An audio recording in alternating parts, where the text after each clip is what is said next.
Despite growing dissent from Democrats, the Obama campaign's attacks on Governor Romney's business experience took an ugly turn.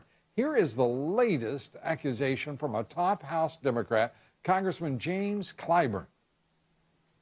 There's something about raping companies and leaving them in debt and setting up Swiss bank accounts in incorporating businesses in the Grand Caymans.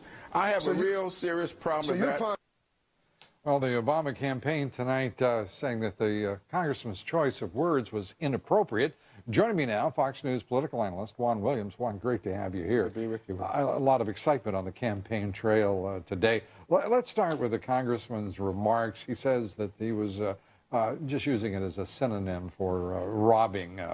Robbing and plunder, but, you know, it's just a bad use and clearly not equivalent and not appropriate. And I think it was smart of the Obama campaign to immediately react. Of course, they're reacting in the aftermath of all that's come before with the comments that came from Cory Booker, the mayor of Newark, over the weekend with regard to saying that he found it outrageous that the Obama administration would go after venture capitalists, and then that was backed up with comments that came from the likes of Congressman Ford, former Congressman Ford from Tennessee, or you know, some of the others who were involved. Steve Ratner's here.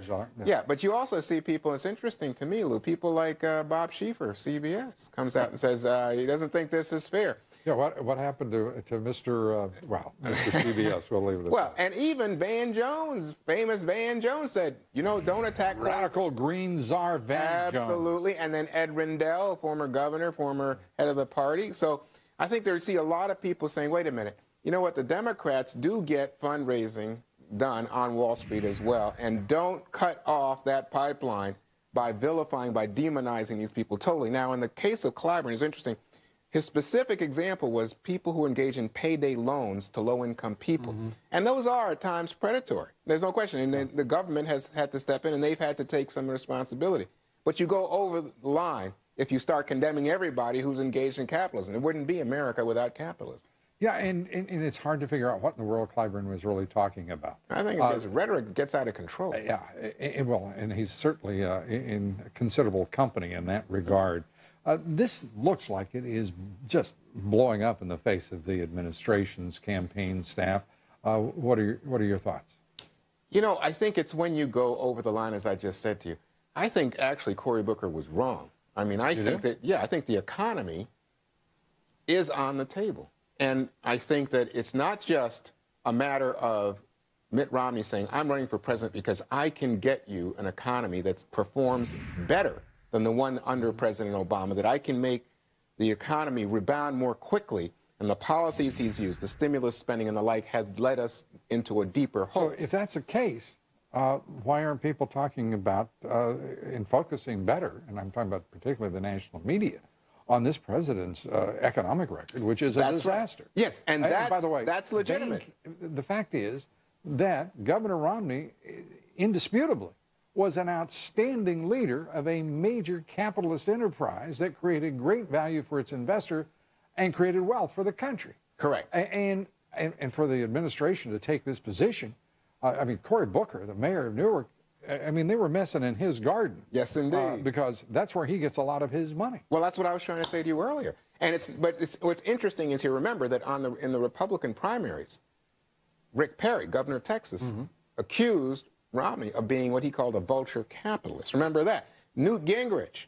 I can go on. Santorum. What you're really this is saying a line of argument. Yeah, this is a strategy that's really worked brilliantly. It has. I was coming to that. You see, that's the thing. When you get involved with a puncher, you got to watch for the counter punch. And you got me, because that's exactly right. It didn't work then. The question is, will it work now? The president said, in defending this, he said, you know, in fact, when you're running Bain Capital, it's all about profit. And when you're president, what you're really looking to do is grow an economy, sustain an economy, take care of those who've been left behind. Like we didn't know this. I mean, he's wasting some folks' time. Well, you know, if you look at the polling, though, the polling indicates right now, when it comes to management of the economy, they're tied, 47-47 in the latest Gallup Washington Post. So this is intriguing. But the reason I said Booker's wrong is this is the conversation, Lou. Let's look at some other stuff that's happening here as I was talking about blowback on this. The new Black Panther Party calling the Democratic Party institutional pimp of black peoples and the black nation, saying Obama has been, quote, a real disappointment. I mean, what is going on here? This president is starting to get, at the very least, friction, if not outright attacks coming from his base. Well, they're a fringe group. I don't know that anybody, I think Southern Poverty Law Center says that they're a bunch of radicals. And so, yeah, but their point. Well, Eric Holder says they can't be prosecuted for intimidating white voters. Well, that was that Philadelphia voter intimidation case. We can go on. But let's get back to the heart of it. If you look at the black unemployment rate, it's about 13% or so versus 8% for the general population. And you look at people, Cornel West and others, who say, why hasn't this president done anything to help black America? Is black America better off today than it was 4 years ago? Has it occurred to anybody that maybe there's no difference between white, black, Hispanic, and Asian when it comes to economic opportunity? God bless. I mean, that's the truth of it, but you don't hear that from people who are demagogues and people who like the new Black Panthers or whoever's on the other side. Or running for office. Or trying to raise money or trying to stir the pot. Well, you're going to hear it here, yeah. and we're delighted to see you. Nice to be in New York, Lou. Juan Williams, thanks so much, sir. Appreciate Thank you. it.